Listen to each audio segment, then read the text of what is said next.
Okay, hi everyone. Thank you for having me.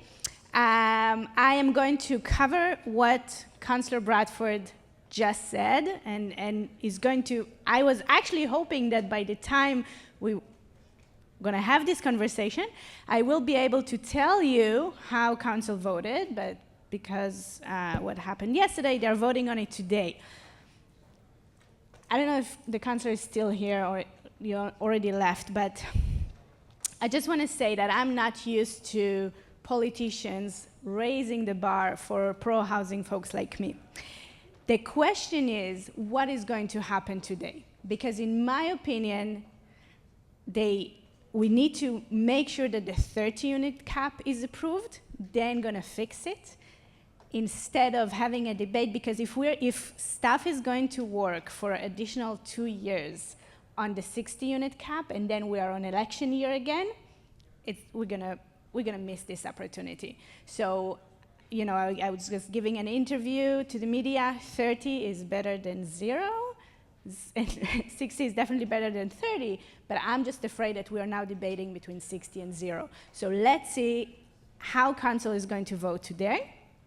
For the time being, I'm going to be super practical. This is the details of this policy, so you could go and identify the potential development of properties and how it's going to look like, okay? So that was the end of my political portion for the day. Let's get started. So I'm an architect, I'm an urban planner. I did something either very good or very bad, but my name got caught up with the missing middle. Like, I'm pretty sure if you Google missing middle, you will see my face on the first page of Google.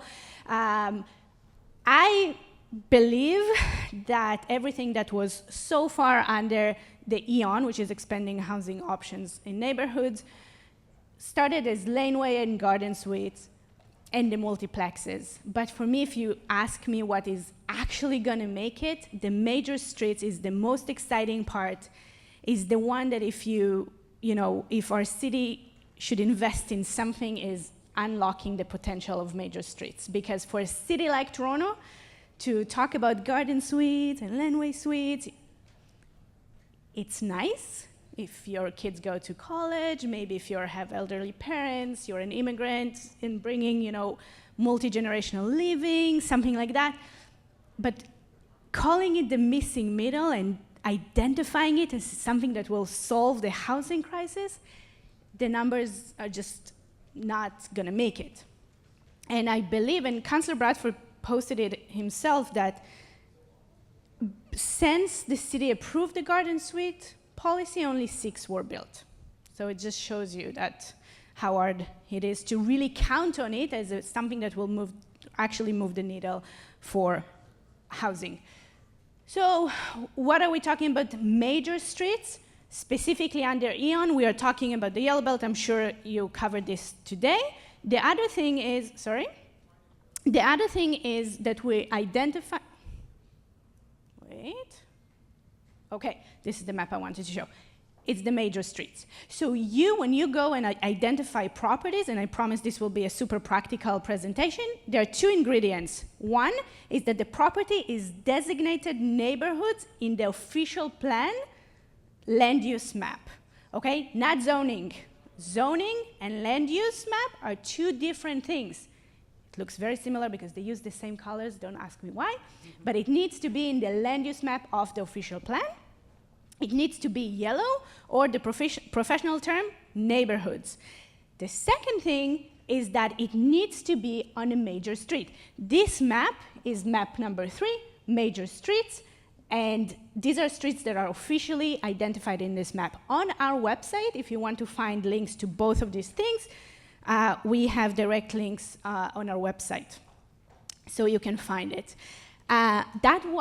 From this map, this is what Councillor Bradford mentioned, that councillors wanted to deduct 22 streets from this map. But the policy should be those 2 things, those 2 ingredients, designated as neighborhoods and on major streets. So you need to open those 2 maps and make sure that any property that you're reviewing has those 2 checks those 2 boxes. This is where I show how you can find all the links on our website, both for the land use map and major streets. The other thing that you need to know is that for any development of 20 units and more, you need to comply with the growing up study. So that means that you, in your pro forma, you need to write down 10% 3-bedroom units and 15% 2-bedroom units. In these guidelines, the city also identified the unit sizes, but I can tell you that they are not as restrictive on the unit size, but they are on the percentage. So that is really important that you write down in your pro forma, if you make it above 20, that you need to know that you need to count for 15% 2-bedroom, 10% 3-bedroom. Now, let's talk about some of the urban design guidelines and the setbacks that they are considering. So basically, according to the major street policy, the city wants to limit the depth and the length of the building to be at 25 by 27 meters. Yes, you can take a photo. That's a good sign for me that once you take a photo of my slides. We're talking about 7 meters rear setback. That is across the city. If you worked in development before, you know that this is in all the zoning. Side setback, again, Chris limited me in 15 minutes, so I kind of mashed everything together, but we have different scenarios for 5.5 meters, 3 meters, and 1.8 meter, and I should also add that there's a side setback of 7.5 meters if you want to have the major parts of the unit facing the side. So that is also an option included in that. Front setback from the street is either the 3 meter or average, whatever is greater. That is also taken from the zoning.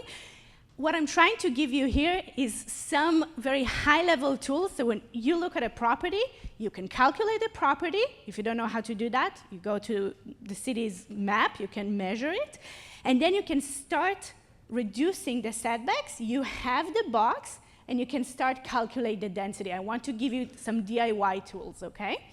No FSI limit. If any of you followed the multiplex zoning, they wanted to have FSI limit. Here they decided not to even go that road. And no parking minimums for residential, which is really important for you to know. You don't need to provide parking. I want to talk super fast about the approval process that you could anticipate. I have 2 scenarios for you. One is if you develop, and if there's anything that you listen to me today, please listen to my next 2 slides, okay? There are 2 scenarios for you. One is if you develop a building that has more than 10 residential units. It means that if council votes to approve this today, it means that the approval part, okay, the committee of adjustment, all the political part is gone, and you are starting with site plan. Site plan is a process that you circulate your application among all the technical departments. It takes about, I should say, at least a year, okay? You should mentally be prepared for that. There's a pre-application consultation for site plan specifically, then you go to site plan, then you have your building permit. The second scenario is if you design a building on a single property, let's say that has up to 10 units. And that is a revolution, because it means that if council approves this today, and we already know that that is from Bill 23, so that is already in effect, that 10 units, you're not required to have site plan. And that means that you could apply directly for a building permit. If any of you is in the industry as developers, this is unheard of. You don't have today anything that you can go directly for a permit. Okay, so this is a pretty amazing opportunity. 10 units, your first step is a building permit, okay? So I just saved you 3 years, not me, them, but you get the point. I probably don't have enough time for this. I just wanted to show you how this kind of could look like. This is a 4 stories, another application, kind of try to imagine the 30 units, but this is Christie Street. And that's exactly the point, right, of major streets. Like, think of streets like Christie, Lansdowne, Dufferin. They have the same width as Bloor College and Dundas. All of those streets are encouraged to have a mid-rise building because of their width. Okay, that's the whole point in urban design. But we have the first group of the streets that only had so far single-family houses because they are yellow, right? So everything around Major Street, that's the point. This is another building. It's 6 stories. It has 10 units. These are very large 10 units. It's a very specific client. But the point is, think of a single property. You have at the ground floor, here we did like two parking spots. You know, you come in, a lobby, maybe a little bit of amenity, but 5 stories, 2 units per floor, one facing the street, one facing the back. You got your 10 units, 6 stories, and you apply directly for a building permit. I'm giving you like a 10 minutes. All of this, you can find more information on my website, smartdensity.com, under Learn. There's like the full, a lot of information. That's it, I guess. Chris, what are we doing now?